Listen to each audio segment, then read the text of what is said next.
হয় আপোনালোকে দেখিব পাৰিছে এইখন এখন ঘৰ হয় আৰু এই ঘৰখনৰ সম্পূৰ্ণ ঘৰখন পানীৰ মাজত সোমাই গৈছে আৰু যদি মই চাওঁ তেতিয়াহ'লে এই ঘৰখনত যিখন ওপৰৰ ভাগত যিখন টিন লগোৱা আছে মই ধুনীয়াকৈ এই টিনখন চুব পাৰিম। মই আমাৰ যিখন নাৱত আহিছোঁ মই সেইখন নাৱক মই অনুৰোধ জনাম যে এই ঘৰখনৰ ওচৰলৈ লৈ যাবলৈ নাওখন যাতে মই টিনখন চুব পাৰোঁ। তাৰমানে আপোনালোকে অনুমান কৰক যাতে আপোনালোকে অনুমান কৰিব পাৰে যে এই ভিডিঅ'টো চাই যে এই অঞ্চলৰ মানুহবিলাকে কিমান কষ্টত ভুক্তভোগী হৈ আছে। নিশ্চয় এই ভিডিঅ'ৰ জৰিয়তে মই আপোনালোকক দেখুৱাবলৈ চেষ্টা কৰি আছোঁ। এয়া চাওক এই ঘৰখন মই ধুনীয়াকৈ চুব পাৰিছোঁ। আপোনালোকে অনুমান কৰক যে যদি ঘৰখনৰ টিন মই ওপৰৰ ভাগৰ টিনখিনি যদি মই চুব পাৰিছোঁ তেতিয়াহ'লে আপোনালোকে অনুমান কৰক যে ইয়াত কিমানখিনি পানী হ'ব পাৰে।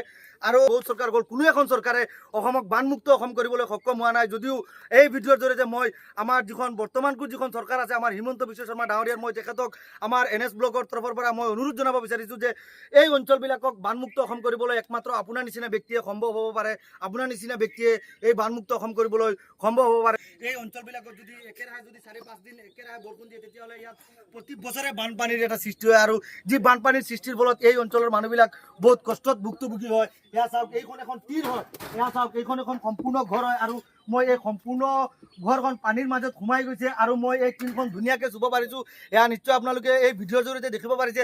যদি মই এই টিনখন চুব পাৰিছোঁ তেতিয়াহ'লে আপোনালোকে অনুমান কৰক এই অঞ্চলৰ মানুহবিলাক বৰ্তমান কিমান হাৰাশাস্তিত ভুক্তভোগী হৈ আছে।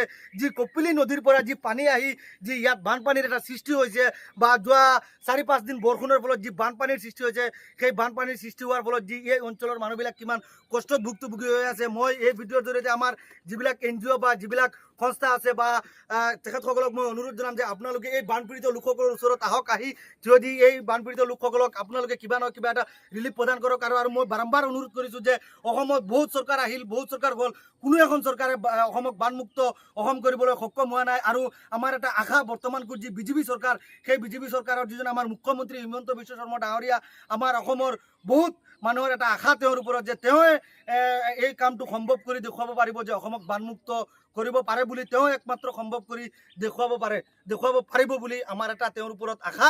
যাতে